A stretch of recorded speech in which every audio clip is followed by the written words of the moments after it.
Welcome to Horror Makes Us Happy, the podcast where we ask the question, what is it about horror that makes us happy? Your hosts are Steve Becker and myself, Chris Whitman, and you can find out more about us at our website, horrormakesushappy.com. Before we get started, this is the trigger warning. This is a horror podcast, so we may talk about horror stuff, and it may involve sensitive subjects such as, violence, child abuse, R word, SA word, bad words. Who knows? But maybe not. Maybe we'll just talk about, like kittens and puppies and stuff. Well, today we are talking to Ms. Donyae Cole, author of Midnight Rooms. Also, I believe you have a story in The Sunken Souls. Welcome. Hi, thank you so much. Happy to be here. Pleasure. I think it was Ms. Paula D. Ash had mentioned you, and so we thought it'd be a good idea to get you on. Took a look at your website. Got a lot of stuff going on there. Chris, I believe, had talked to you before we got recording, so you know what's going on with the theme of the call. I guess we could just jump right in, starting with childhood. What are some of your earliest memories of scary things? I think my earliest memory of scary things was like actual horror movies. Mm-hmm. Okay. It was the 80s. Yes. And, the golden years. Parenting was different then. So I do remember, I don't remember the movies, right? Because it was too early for me to actually remember what I was watching. But I do remember having watched them and being afraid and understanding that this was a scary movie that I was watching and still watching it, kind of liking it. Are there any particular scenes that jump out to you? No, it's just a vibe. It's just a memory vibe of I'm watching this thing and colors in my memory. I remember the vividness of the colors of what I was watching because the horror movies back then were different then, right? So now you watch a horror movie, it's really dark. Yeah, it's all Zack Snyder. The whole thing is pitch black, right? But back then it was vivid red blood splash and Technicolor bright colors. So I really remember the colors, and I think, and so that's what I remember that more than say a chase scene or a woman or the Scream Queens. I just remember kind of the special effects and the colors and the cinematography as a general visual vibe, as opposed to very specific things. As I get older, I start to have more clear memories. I remember watching House, because I remember I was really scared about that for a while. House was scary. It definitely did have that, like you said, 80s horror movies were a little bit more wild, and it had that vibe to it, crazy practical effects and just. Well, how old were you when you saw House? Yeah. I was in school, so I was probably 5 or 6. Okay. Okay. What do you remember about House? And are there any particular scenes or visuals that you remember? I remember the cowboy. Okay. And I remember being really freaking scared. And I remember crystal skulls. But the memory of those skulls was actually because they were pretty. So then that too becomes part of my horror DNA, if you will, right? Because I'm also watching these things and finding these sort of moments of beauty and these things that are supposed to be horrifying. Right. So I actually haven't seen House. Was the cowboy protagonist or antagonist? So I haven't seen House in a really long time, but I do know that there were 2 cowboys. Okay. And there was a bad one, and I'm pretty sure there was one that was his friend that was a rotting corpse. Maybe. I also have not seen it in a very long time. I watched it on freaking network television. It's been that long. Yeah. Yeah, and also there were sequels, so I might be mixing movies up. Right. Yeah. Any other movies or media jump out to you from those years? Yeah, I think another big one, and this is one that I actually do really, really remember because I was a little bit older when I was watching it, but I talk about it a lot. the fourth Nightmare on Elm Street movie. Okay. Is that Dream Warriors? Dream I thought that Master? was 3. Yeah, Dream Warriors was 3. That's the one where at the end they were all like, we're going to have superpowers and fight. And then when the fourth movie starts, everyone who lived in the third movie is killed in the beginning. Freddy's like, we're not doing that shit again. I learned my lesson. But I watched that movie a lot. And the reason I know why I watched it so much. Like it's Freddy, so like some of the stuff is funny, right? Like he's funny. And we all kind of ignore like his horrible, horrific backstory and just kind of laugh at the one-liners. But I know why I watched it so much was because I liked the soundtrack. That really drew me to that movie. And that also kind of starts why I'm watching so many like teen slasher flicks, because they have good soundtracks. They do. They really do. Like, what was it? I was watching Vampire's Kiss the other day, and I hadn't seen it in so long that I'm watching the beginning of it as it just shows like these sweeping shots of New York City with the hustle and bustle of people and like in the sunset. It's almost like it almost feels more like the intro to a Die Hard movie or something. And I'm like, am I misremembering Vampire's Kiss? Was it an 80s action movie more than a horror movie?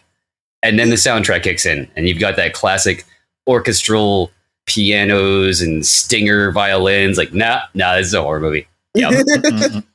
Yeah, so like I think from the earliest, like from childhood, I recognized that there was something very cool about horror. Sounds like. So other than just enjoying his one-liners and the soundtrack, was there anything else that jumped out to you about Nightmare 4? Or so I had it on VHS, which really helped because I could watch that a bunch of times. Right. And there was a lot of horror movies. We had HBO because it was the 90s.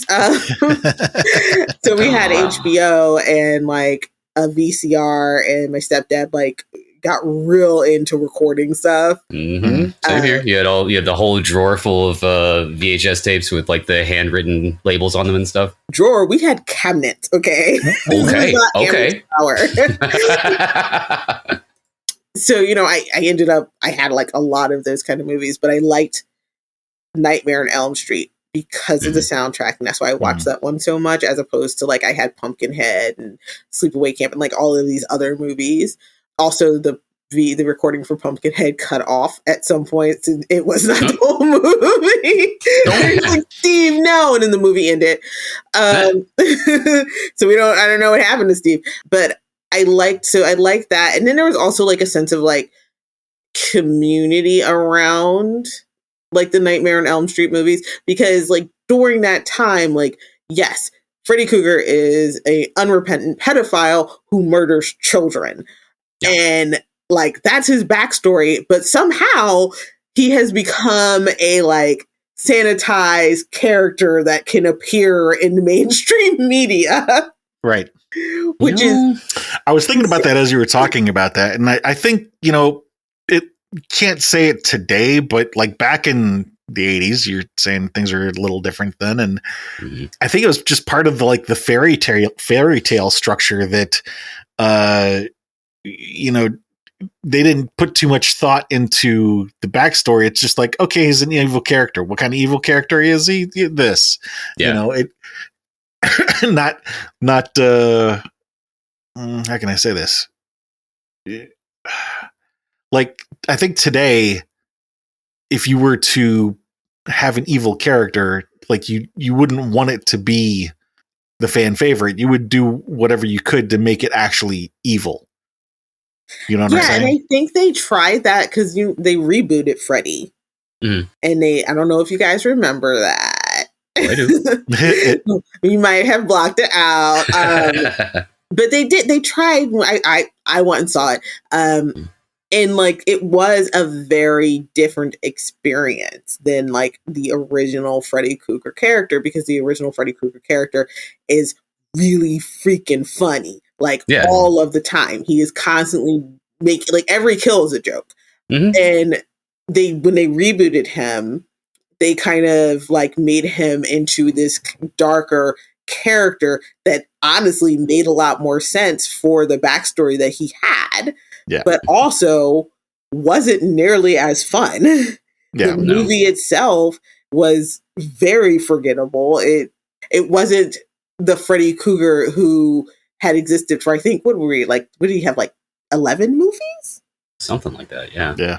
And especially like when you think about like the timeline of those movies, like when you're getting towards the end of that, where they're actually being very weird. Wes Craven is being very strange about everything.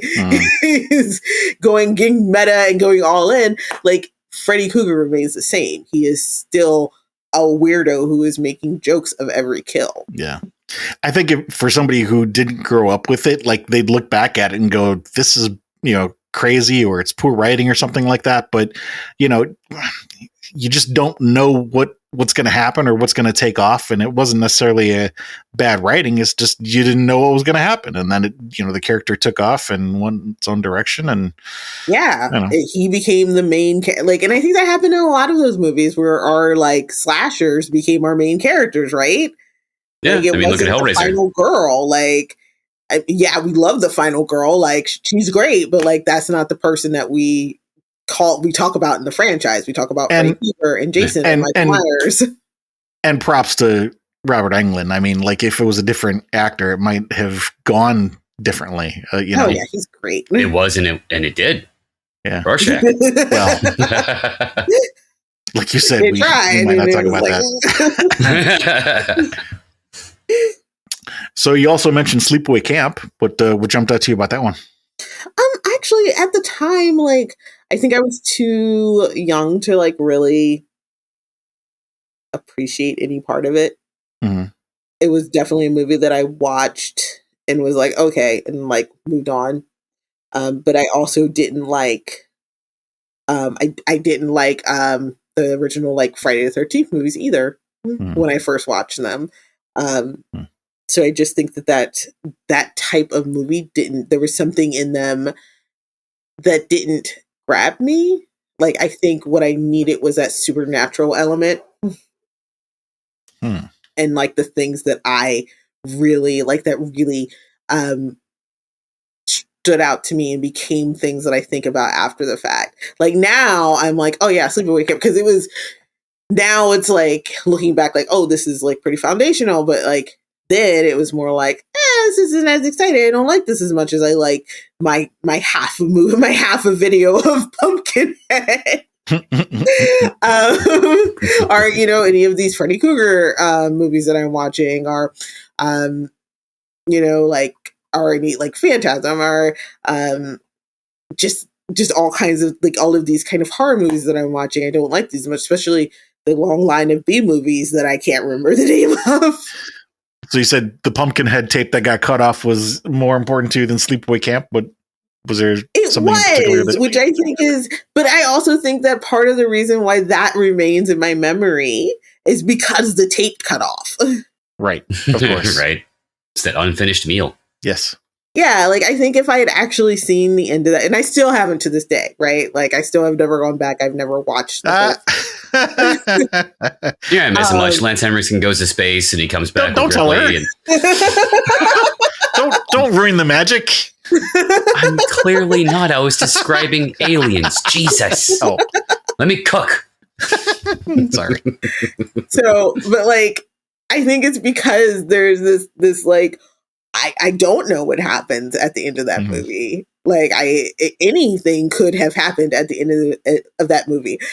I mean, probably not anything. Like it probably followed through a very typical like slasher movie, right? Like it probably hit all the beats and ended in a normal I was going to joke that they probably didn't go to space, but considering it was an 80s horror movie, they could have. It's entirely possible. Look at Critters. So, but like there is this element now and like in my mind of like the unfinished and like not knowing what happens and like you have to draw your own conclusions, which I am doing with it probably ended pretty stereotypical, but like that is my own conclusion that I'm drawing from what I watched. That is not necessarily how this thing ends. And there is in that a little, I don't know, like there's a little like treat, a little thought experiment in that for me forever now, that because its movie exists in my memory and I've never watched the end of it. Yeah. Maybe it's better to leave it ambiguous. Never know never know what's in the box. Exactly. Yeah, exactly. So you mentioned having all these movies. Was there somebody else in your family that was a horror fan, or were they just a film fan in general? Both of my parents watched horror. So, like, my stepdad was a film fan in general. Well, that's why we had HBO. Right. But, my mom watched horror on, like, her own. Like, she was always, for a long time, she watched horror, and then she kind of, like, got older, and she kind of stopped. And then my stepdad, he watched it. But I don't...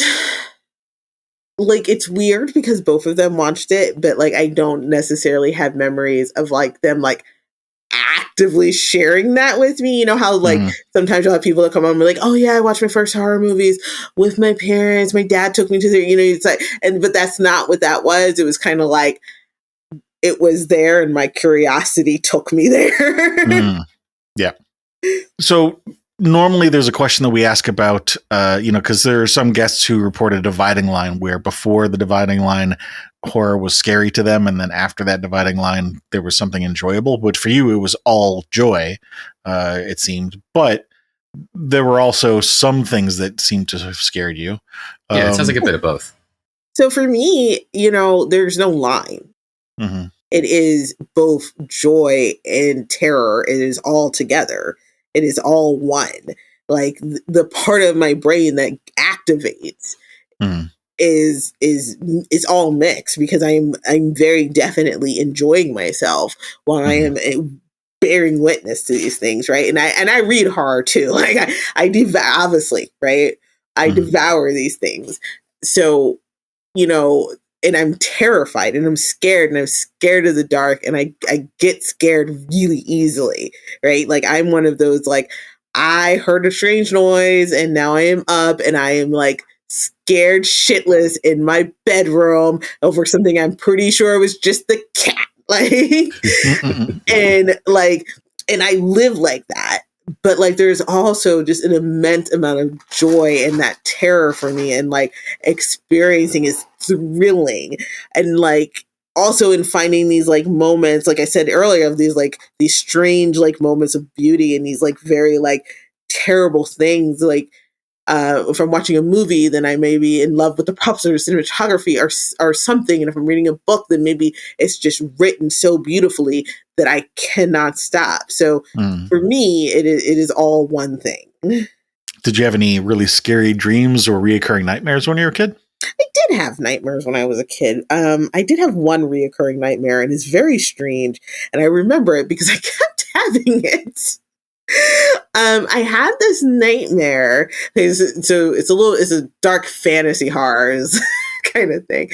I had this reoccurring nightmare that I was a princess trapped in a tower. And someone's supposed to be coming to save me. A knight is supposed to be coming to save me. And he's got to fight a vampire. Like, he's coming to save me from a vampire. And he keeps failing. Like, I just keep having this nightmare. For a while, I just kept having this nightmare about this thing. I also often have nightmares about being trapped inside of, like, malls. Like Did a particular you see movie? Dawn of the Dead at a young age, maybe? Now, I've seen Dawn of the Dead. So, yeah, like, those are... But I have lots of dreams. And I think I was talking about this before we started filming.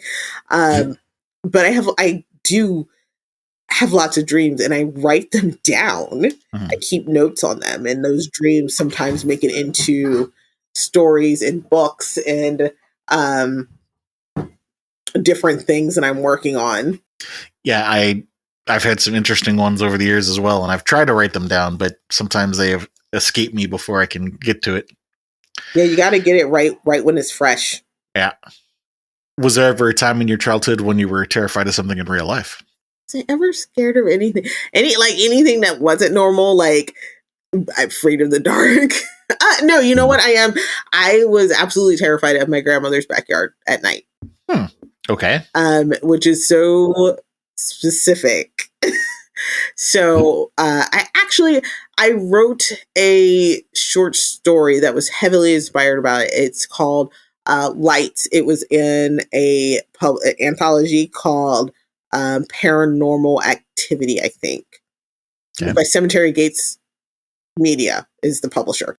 But I wrote this story because I had this experience with my grandmother's backyard. And so, okay, my grandparents lived outside of Philadelphia, right? And in a little town called Darby. And their backyard faced into this area called the Quaker House, which is a random, like, wooded area where there's a house called the Quaker House that has tunnels for the Underground Railroad in it. So it's like this historically protected site that you cannot access. I guess when my parents were in their teens, you could actually go into the tunnels and like actually see stuff, but it has long since been closed for safety, right? So anyway, so it is wooded. These are very large trees. These are very large trees, especially for a city. And at night, so there's a fence between my grandparents' backyard and this like federally protected land. And at night, the kind of barriers between the real world, reality, which is just my grandmother's backyard where I play during the day and we hang our laundry outside, in this other space that is completely closed off to me, that I know there's a structure on. I know that there's things there, kind of disappears because there's no light back there. There's no like street lights or anything. It's just dark, like the woods. And it's easy to forget that you are in a real space, and it becomes very disorienting to be in that space, to be like not in that space because you're suddenly in woods. So it's very difficult to be, it's scary to walk off your back steps and then suddenly be in the woods and not knowing, like, there's a fence there, but you can't see the fence. You can't see anything. You can just see the shadows of trees. And so like that is the thing that I'm actively afraid of. And it's a weird thing to be afraid of because it's not like it can get me. It is a place, but I am actively afraid of it. Okay. Flipping that question around, was there ever a time in your childhood when you felt exceptionally calm or safe or at bliss? No, I'm one of those sad writers, like I'm real good at it because I had an exceptionally sad childhood. The only time I really felt like I was like really like I'm okay. I'm in this good space. It's like I was a library kid, so like I always felt good in the library. Yeah, this tracks. Gonna ask two more questions that are opposites of each other. We'll start with the negative ones so we can end on the positive. Do you remember the first person you hurt? Do I remember the first person I hurt? No. Okay. Do you remember the first person you helped? Also no. Okay. Too early. It's too early. Did you participate in Halloween as a kid? Yeah. Big fan of Halloween. Favorite costume? I had a witch costume I really liked. Cute. It was just like a black dress, but it had like a ragged edge. The witches had. It was very stereotypical, but I really liked that one. What'd you like about it? I don't know. I think it was just because it was like so easy and fun and identifiable. It's like, I'm a witch, and like there was no more discussion needed, and like I was go, it was. Well, which witch are you? Are you Glenda the Good Witch, or are you the evil witch, or are you like a traditional Samhain witch, or like I'm Donyae, the witch, in my black dress. Right. Do you spell it with a W or two V's? There's questions. The 80s, nobody spelled it with two W's. Yeah, this is back in the day, right? Yeah, right. It was just, we only had W, right? We weren't fancy. Yeah, I think what made that costume really fun was because it was identifiable, it was easy, and like nobody had to say, "Oh, what are you?" Yeah, there was no discussion. And for a kid, it was also like really easy to run around in because it wasn't store bought. You know, like it was sewn, so it was actual fabric. So it was like I could run, I could play, I could like engage with full kid activities because when you're wearing like the cheap costume from the store, like that shit rips like tissue paper, right? And then it's like, no, this costume stood up. So, I eventually grew out of it, as one does. Right. Do you remember having a least favorite costume? My least favorite costume. I don't think so. Okay. Just ask because you never know. There are some people who are like, "Oh, I hated this one." It's always the Ben Cooper masks. All of my costumes were like things that I wanted to dress up as, things that I wanted to be. So it wasn't like my mom made me do this. Right. Yeah, I guess that's really the answer of the least favorite costume question is like, did you make it yourself? Then you probably liked it. Did your parents force you to wear it? That's probably not necessarily true because there are some people who said I tried this thing and it didn't work out. Yeah, there's that too. It happens. So moving into teenage years, what kind of books or stories or movies or other horror media jumped out to you from your teenage years? So by the time I was a teen, I had already heavily been reading adult horror novels. Okay. I read Fair Street. I read the Christopher Pike books. I read Goosebumps, right? Because I'm from the 80s, so I read all of those, but I read a lot, and I read above my age level. So by the time I was a teenager, I was, I had read through a lot of Stephen King. I had read a lot of Dean Koontz. I don't know how to pronounce that man's last name. I'm sorry if I ever meet him. I had read a lot of him. I had discovered Clive Barker. And I had read through like a ton of mid-list horror authors. So for me, like, obviously, like, everyone's like, Stephen King, but like, I think for me, like, the stuff that I read that like really stood out to me that I like remember were authors whose names I don't remember anymore, which I think is really interesting. Like, there are books that I've read and I don't remember the authors and I don't remember the names of the books, but I remember the plots of the book. So I'm like desperately Googling, like, I'm looking for a book about this bug thing that eats people, but like makes them really horny before they die. Okay. Like trying to find these books that are like, pulp paperbacks that were like just put out by presses that also don't exist anymore. Right. Like trying to find them again. And I think that's funny. I think that's really hilarious to think about because you would think it would be like Stephen King, right? But I'm like, no, what I think about most is that book with the horny death bug. What book was that? I mean, there are plenty of little things that can be memorable that, stand out for different reasons. That sounds like an interesting one. If I ever find it, I'll let you know. Let's see. Well, maybe one of the listeners not there can pick up on it. Let's see. So Fear Street, was there a particular book out? I think that was a series, wasn't it? That was a series. There was many, many Fear Streets. I think the one I remember, I remember reading the Fear Street, the 99 Fear Street ones. I think there was 3 of those that were about like the 99 Fear Street, the address, and like the horrors of this house. And that's like the one I remember most. I remember reading Christopher Pike more. Okay. Because I read like his whole vampire novel series, Midnight Club. Remember Me was really good. But like those like his books stuck out to me more than Fear Street. But it's interesting because now we're talking about Fear Street because it just had the show. And there's a new one coming out soon. Yeah. So what do you like about Remember Me? I think it's because it. So Remember Me is 3 books. Okay. Remember Me 1, 2, and 3. Also, it had the Peekaboo covers, which was awesome. I love a good Peekaboo cover.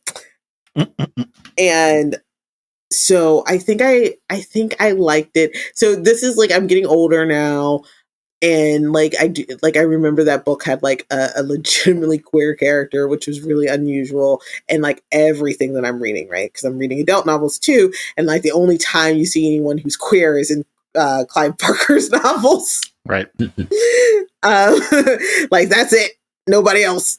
So that was interesting to me. Like that was something that I remembered. I also remembered like in those books, like someone had HIV, which was like really like during that time, like that's a real thing that is happening, right? Yeah. I mean, not that HIV is not real right now, it is.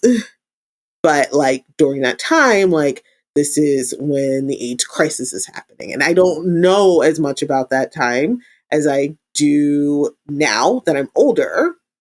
But then it was on the news and people were talking about it and people were dying everywhere. And it was really like, it became very memorable to me. It's like, oh, this book features this. Mm. And it was a good story. It was an interesting story. It's about a girl who dies. She's murdered and like she's a ghost trying to figure out what happened to her. With the help of her friends.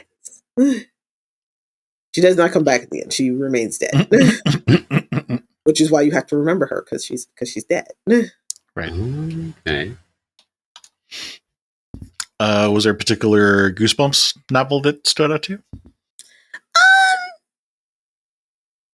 Not really. Because I read through those so fast and so long ago. Like they were fun.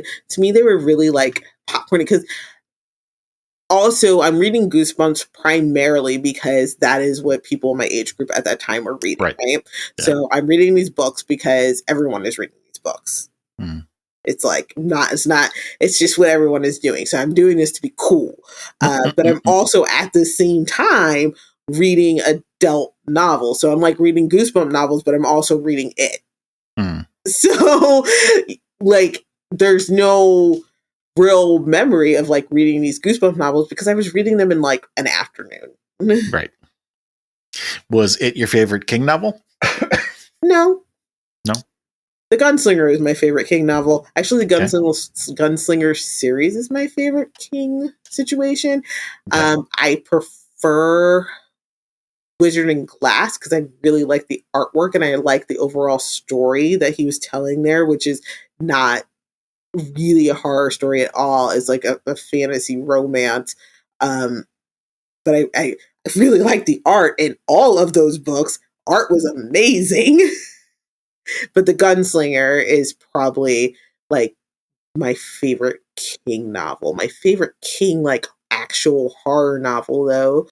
I like Desperation and The Regulators. Okay. Which I don't think people talk about, but I like those two.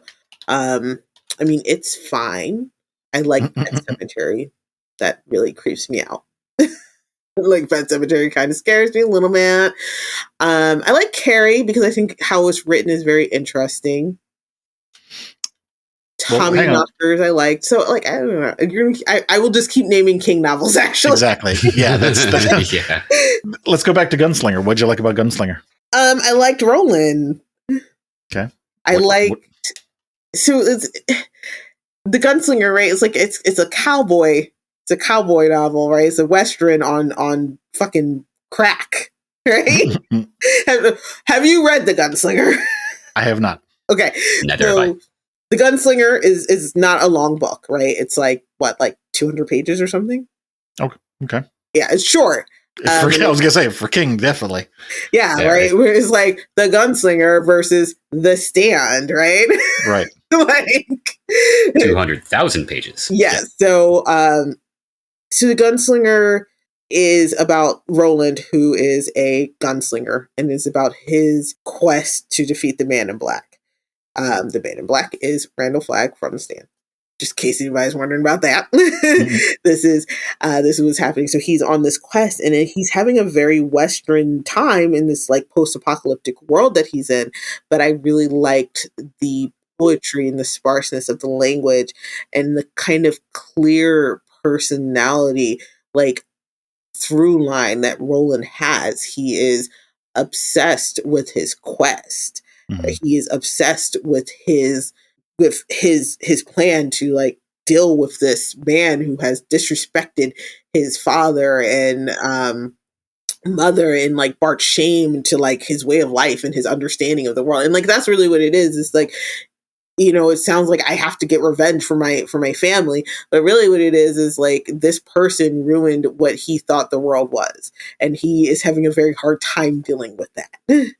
And so he has made this whole quest to kind of like bring some sort of meaning to his life that he has lost through the machinations of this person, because killing this man makes absolutely no difference. Like this is not, and that's not even like what his final thing by the end of the last book. That's not even what his final thing is, or even that he has had any. I'm just going to spoil the fucking Dark Tower for anyone who's listening. I'm sorry. You've had years, okay? You've had like 20 years. That's not on me anymore. But like, even at the end of this book, that goes from like a post-apocalyptic Western into some sort of dark fantasy territory, and like really ties together a lot of this shared world of Stephen King, because Stephen King likes a shared universe. That he do. So this series like kind of pulls all these various strange oddities together and like utilizes cosmic horror, which I'm a huge fan of, to give you this sort of like cosmic dark fantasy horror thing, right? Mm. And in the end, he does all this. He goes through this quest. He gets to the end, and like it doesn't matter. The quest starts over because the point of this thing was not to reach the destination. The point of this thing was to have this journey and this experience. Mm. And I think that is beautiful and profound and important in how we interact with art in the world, is often as like, oh, well, I want to know what happens at the end. I want to know what happens at the end of Pumpkinhead. But sometimes what you get is actually just the experience. You don't get any resolution. Sometimes it ends, but then it just starts over again and keeps going on forever. And you have to accept that. Yeah. Was there a particular Kuntz book that you really liked? Dragon Tears by him. Okay. Not familiar with that one. Or, well, a lot of his books are. Yeah, that one's weird. It's like got a serial killer who's stealing people's eyes. Okay. There are some cops. Does he collect them? Like in jars? Yes. Yep. Cool. I mean, where else do you keep stolen eyes? You know? Yeah, I mean, like on a plate, they'll dry out. No, you got to put them in a jar. I make necklaces. What'd you like about that book? It was like the first one that I had read by him. Okay. And it just stayed with me because it was the first. You never forget your first. Right. But yeah, I had read that, and then I went on to read like a bunch of his other works after that. Do you remember? Like, I don't think they make these anymore.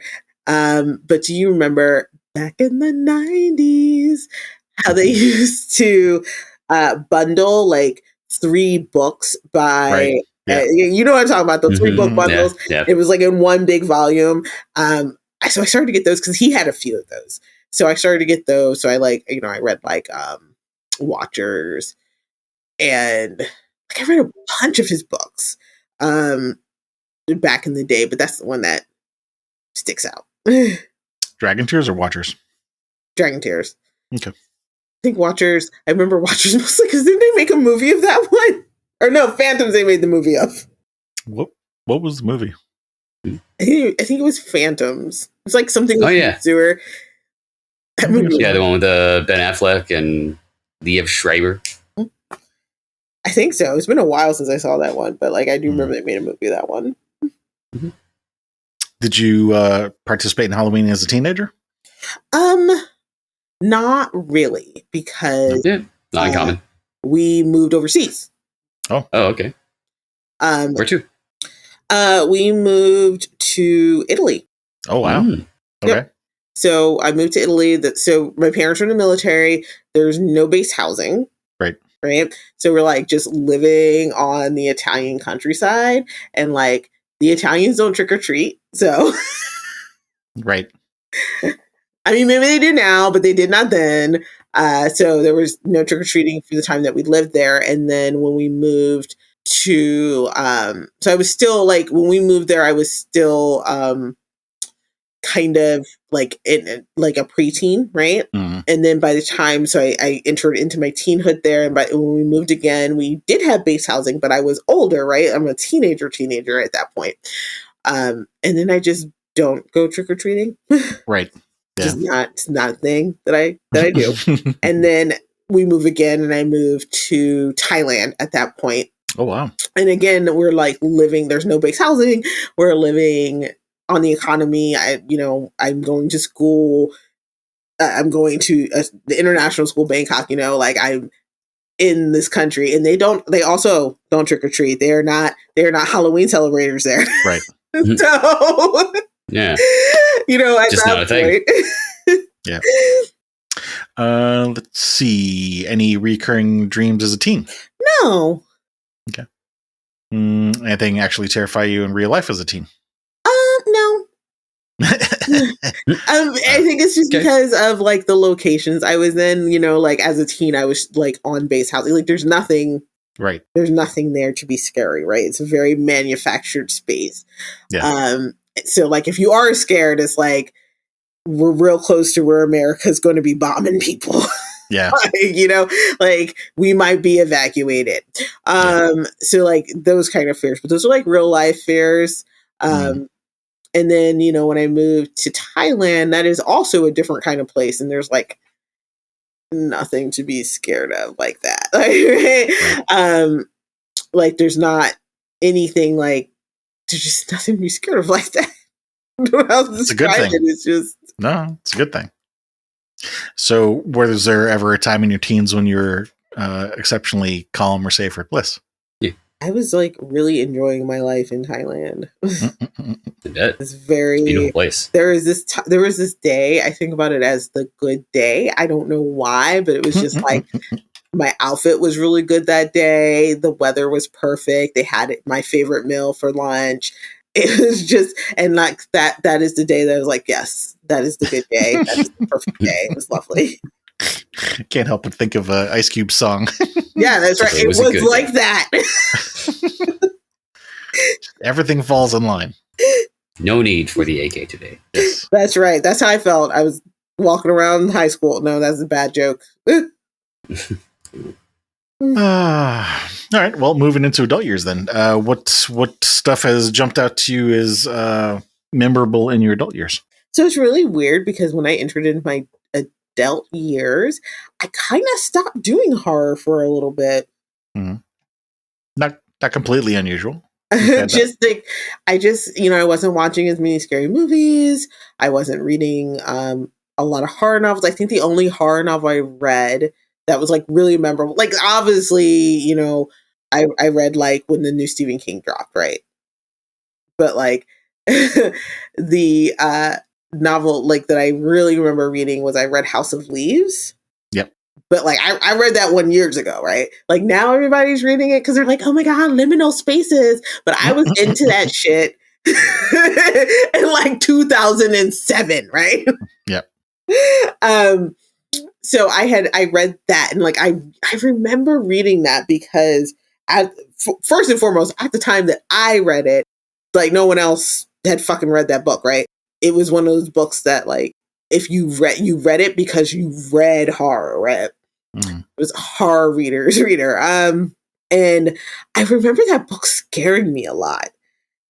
And I'm not like I just it made me very uncomfortable. I'm working on the assumption that you have both read House of Leaves or at least watched a YouTube video about it.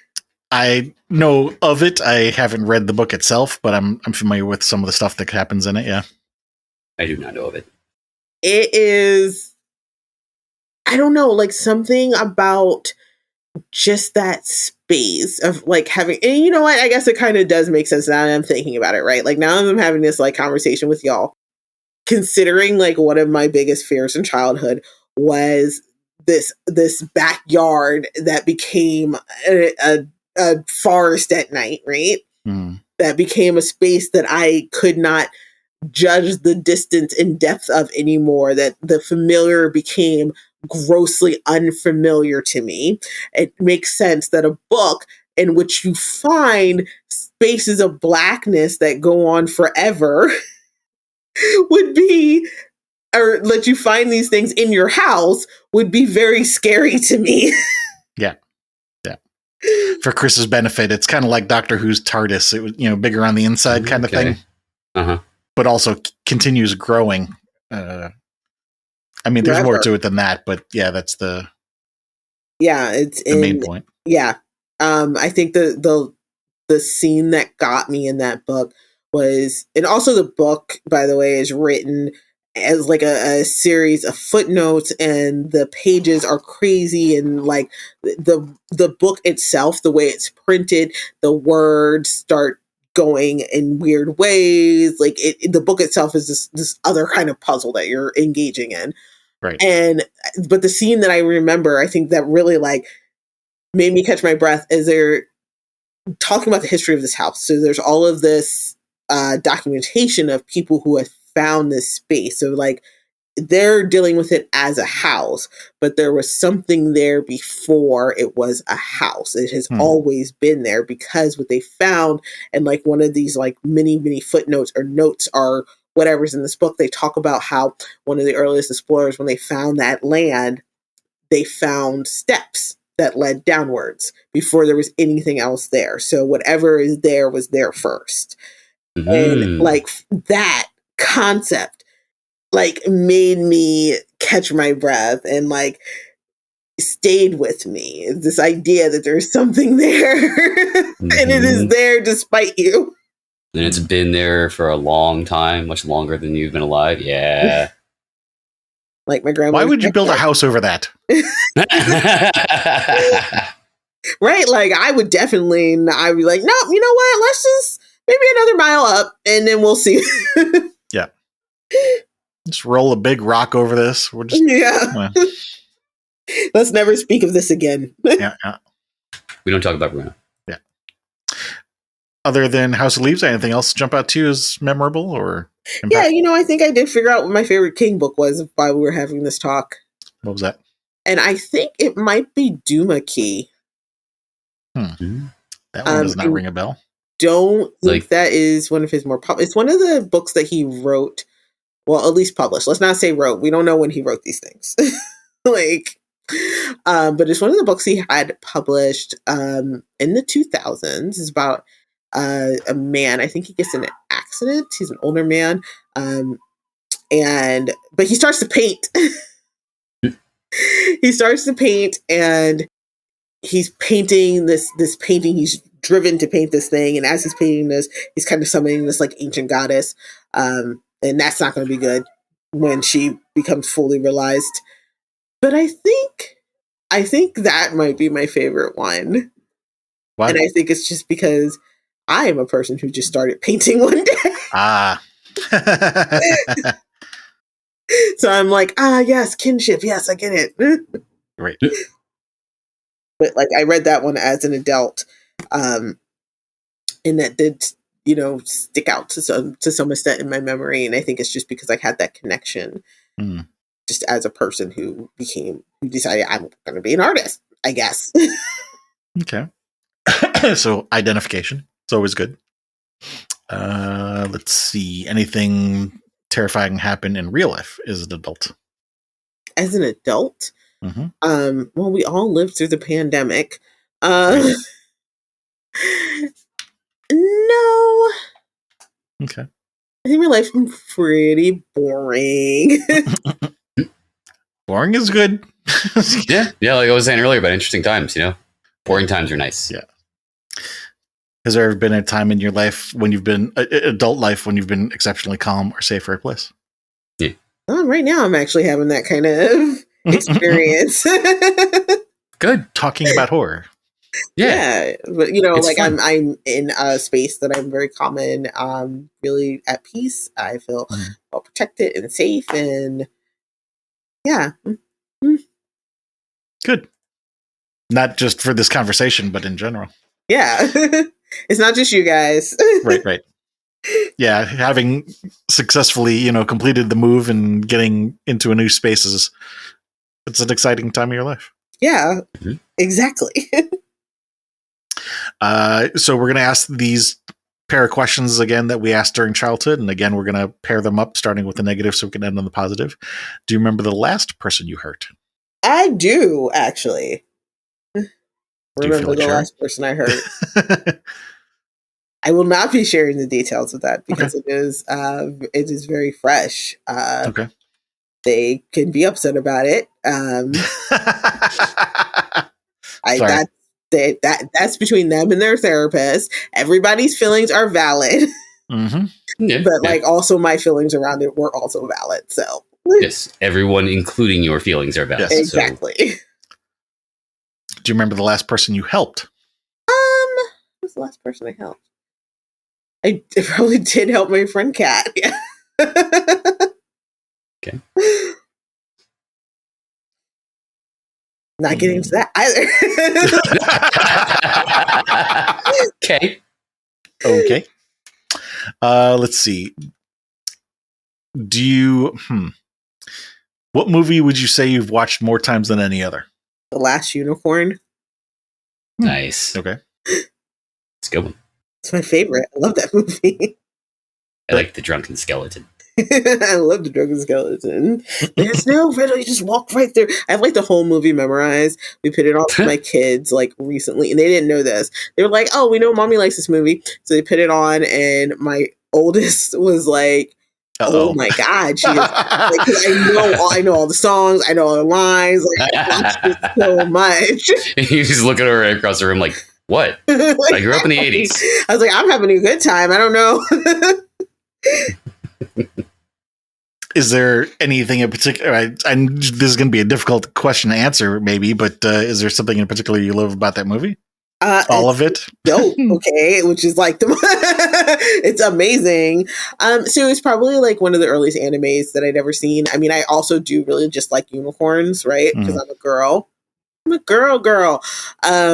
So I really like unicorns. It's anime. It is legitimately anime. And I also love anime. So it's got those two things going for it. But like as a story, it is also a really good dark fantasy. And it has like, especially like if you're watching it really young, where like your basic exposure to these sort of elements, like the unicorn, there's a prince and there's a wizard, is that, good is going to triumph and everyone's going to have a happily ever after. And that's almost sort of what happens. She does triumph. Again, spoilers, but it's like 40 years old, so if you haven't seen it, I don't know what to tell you. But she does triumph. She defeats the Red Bull, and the prince lives, and he loves her, but she is a unicorn. And she's going back to being a unicorn. But it's also about how, the things that happen in our life change us, and how we must continue to live our lives for what they are and how they are. And we cannot ever go back to a time from before the thing happened to us.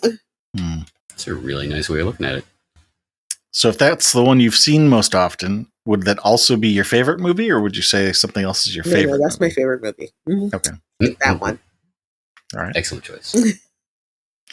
Going back to horror for a minute, do you see any common threads about what kind of horror you like? Cannibals, occult, metaphysical, supernatural? I think for me, like the thing that like goes through like the through line of like the kind of stuff that I like has to do with like how the story is told. And I think that for me, like it is really about the telling of the story, because I can love a slasher fic just as much as I can love something that is a beautiful meditation on madness. So yeah, I think for me, it's just, is this story good? did this story do something that I found surprising or fun or good? Was I entertained? And Okay. it's really hard for me to answer that, right? Because it's like I will pretty much sit and watch anything. I'll read just about anything, but I have to be entertained. And if I'm not entertained, I don't give a good goddamn how like acclaimed the thing is. I don't care how much other people like it. I'm Yeah, that's not an uncommon answer we've gotten from a few guests now. What kind of genre do you like? Animalism, occult, metaphysical? And their answer is, I like quality writing. I like things that are good. Yeah. Can maybe... Oh, let me see if I can dig a little deeper. So Chris and I have joked about having an auteur jar because it's something that comes up very often on our calls here. So, when we talk to people who are in the business, shall we say, it's very common to either love something in particular or in general have a love of things that are well done because it tickles, that auteur part of us but there's like, for lack of a better way to say this, there's the difference between the brain and the heart. And for me, at least, I think the auteur side of things, that's more of I like it from my brain, but not from my heart, if that makes sense. Okay. And so if we revisit that question about, is there something in particular you like in horror, a particular genre from the gut? Is there a different answer that you might give to that? I think if I was asking from the gut, it is also still not based on genre because the thing, like I want a reaction. Like I want to feel a specific feeling, right? And like that's why I'm like, it can be across this whole thing. But like, honestly, if you really want me to like something, if you are making a thing that you're like, I want Donyae to be into this, the thing that I want to feel is despair. Okay. I want to be able, whether it's a movie or a book or a comic, what I want to feel is deep despair. I want that in my horror, right? I want to feel that hopelessness. I want to know that these people are going through this process and there is no end in sight, but they are still going. That's what I want to feel. And if you can throw in a side of sad and beautiful, then you got me. And so that is why I'm like, there's no genre, because anything you can hit those with anything. And that's what I'm looking for. Like that's what I'm always looking for. I want to be uncomfortable and I want to feel that. Okay. That almost like doesn't like get to the very core of, but it's very close to, why we do this show. Why do you think it is that you seek out that despair and that discomfort? I don't know. Maybe it's just because I was a sad child. Yeah. So. No. Behavior is learned at a young age. So yeah, maybe you get a taste of that sorrow and you're like, I kind of like this. It's like coffee. It's bitter. It's disgusting. If you don't drink it at all or regularly, you don't like it. But you drink more of it and you're like, oh my God, this dirty soap tastes so good. I love coffee. Same. I'm like, yes, give me that bitter bean juice. And I think maybe it's just because why do we watch horrors? Like, well, at the end of the thing, it's over. And like, I may think on those characters, I may think on that situation, but like, it's over. It's not real. And whatever I have going on in my life, at least I'm not in the platform. Yeah. Oh wait, as in the movie The Platform? Yes. Yeah, I just recently watched one too. Holy shit, what a mindfuck. Like it really bugged me at first on the second one. All right, since we're talking spoilers, this hasn't been out for 40 years, but I'm a spoiler. So the Samurai Plus guy didn't feel it was necessary to tell the protagonist in the first one that they have like these rules and this law, because the second one ends up being a prequel, but like there's so much lore behind the system in the second one. And the Samurai Plus guy comes across what's his name, Borgian or something, the main character. Mm-hmm. They didn't tell him shit about that. Like, barbarians, the rules, the two people below, none of it. Just, you'll figure it out. I'm an asshole. I think that's why they're in the fucking platform building. I think that's why. Right. Yeah, true. Everyone there is there for a reason. Yeah. Here's something that maybe is a common element. You've brought up cowboys at 3 different times in this call. Yeah. Also, I was not able to find an image of a cowboy in house. I remember there was a military man played by Richard Mall, like the military zombie, but I couldn't find a picture of any cowboys. Well, like I said, I was really young, so I could be just mixing up imagery. And I accept that. I accept that as a person. I know. I was a cowboy. It was in House 2 with a little dog. Well, there you go. See? There's a cowboy. So is there something that you like about cowboys? Not necessarily. Yeah, I wouldn't even say I'm a big Western person. I think that's actually why Gunslinger stands out so well to me, because I don't have like some other history of like a bunch of other Westerns. Mm-hmm.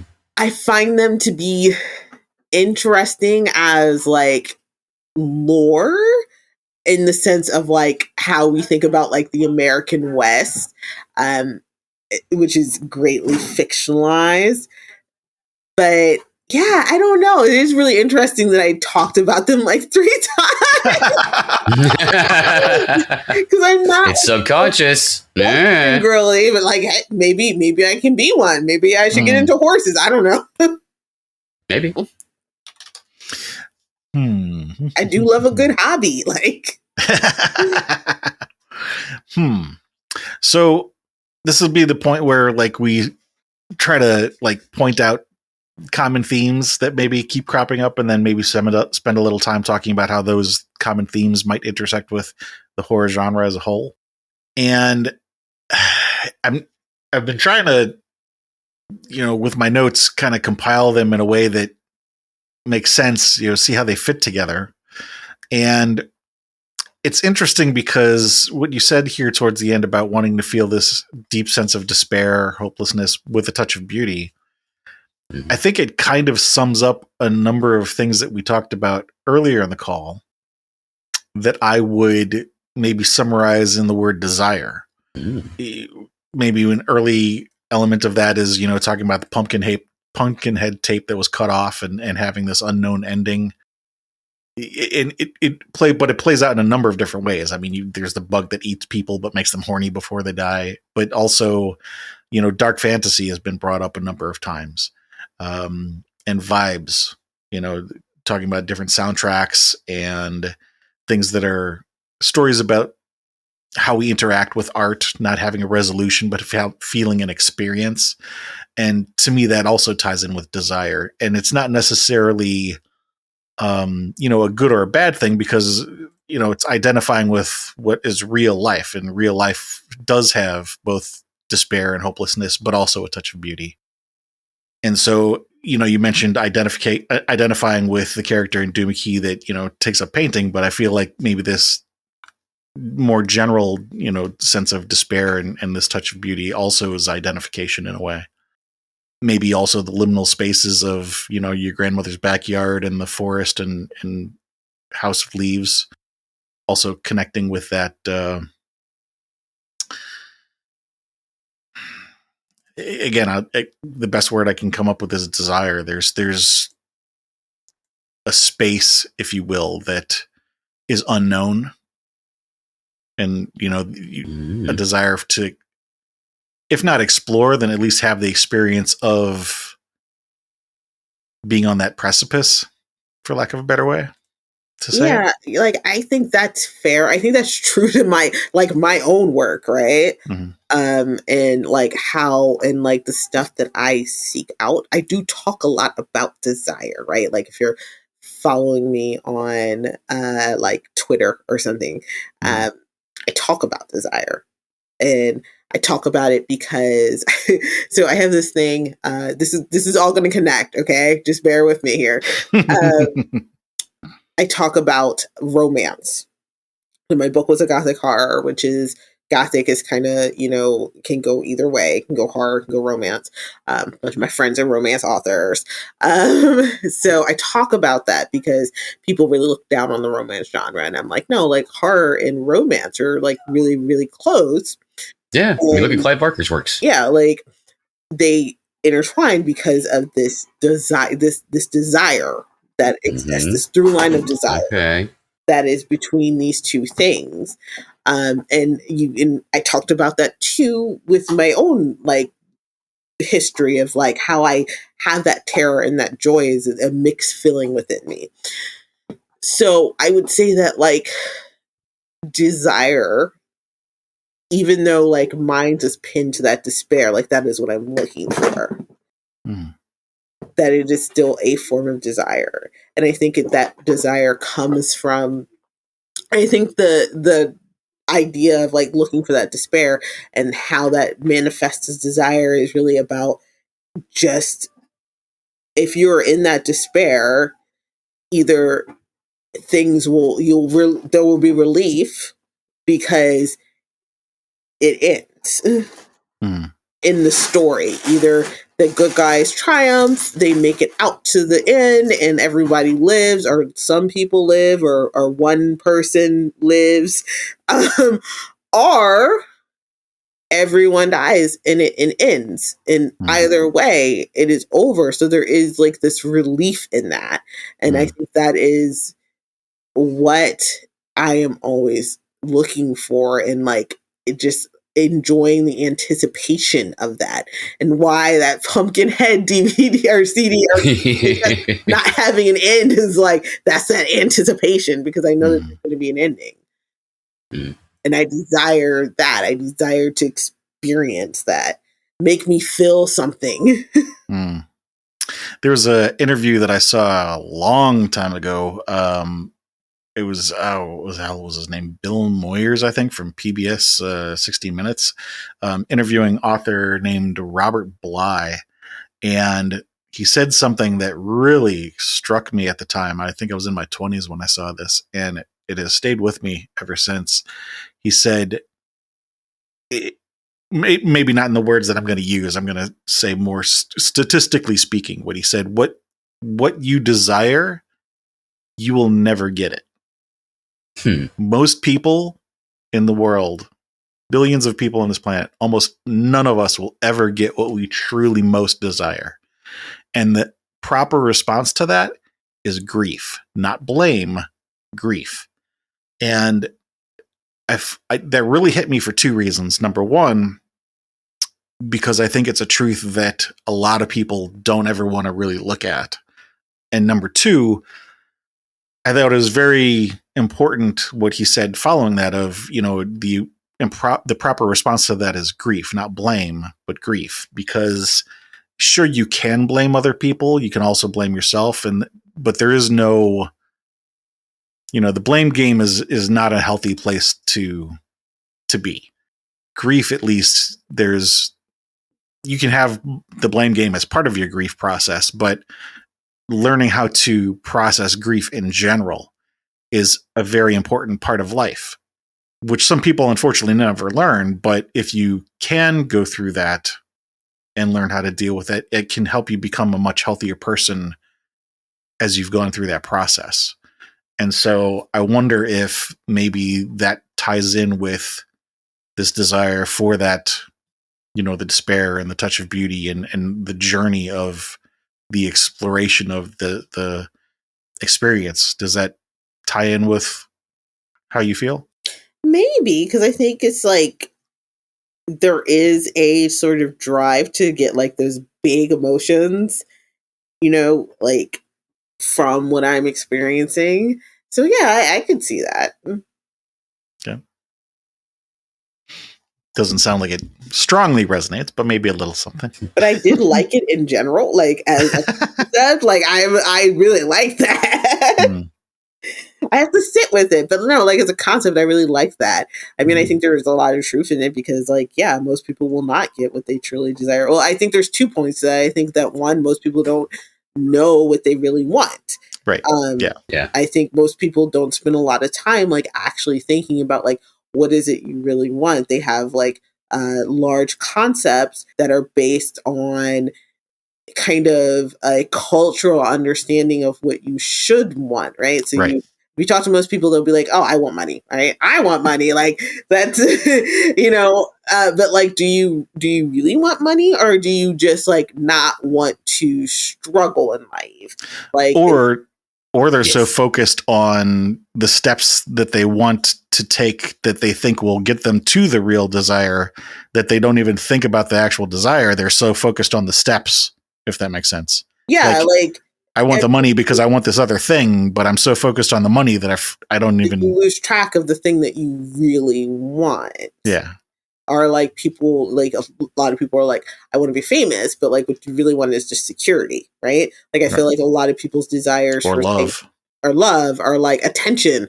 Like you don't really want this thing. So I think like there exists that. And I think there is also a grieving process in that, because if you achieve the thing, right? And you find out when you get there, when you're at the precipice, this isn't what you wanted. Mm. Like that's a grieving process. But I also think like, yeah, like also because a lot of people have these desires that are outsized like this. And I feel like shit for being like a person who says this, because I did a thing that a lot of people hope to do. Right? And I'm like, yeah, most people are going to get there. Haha, I did though. There is a grieving process in that, and like accepting that, like, oh, maybe you're not. Yeah.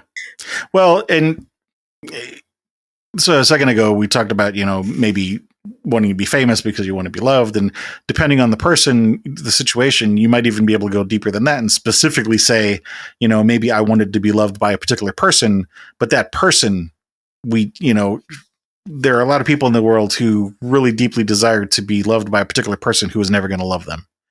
And so it's like, peeling the onion layers deeper and deeper to finding the thing that you truly wanted that you maybe can never get, not because you can't be loved, but because there was like a deeper desire to be loved by a particular person that either is never going to do that or that person isn't around anymore. There's other layers of difficulty that can come into that. No, for sure. And I think a lot of people fall into those traps because they don't know how to love themselves. That too.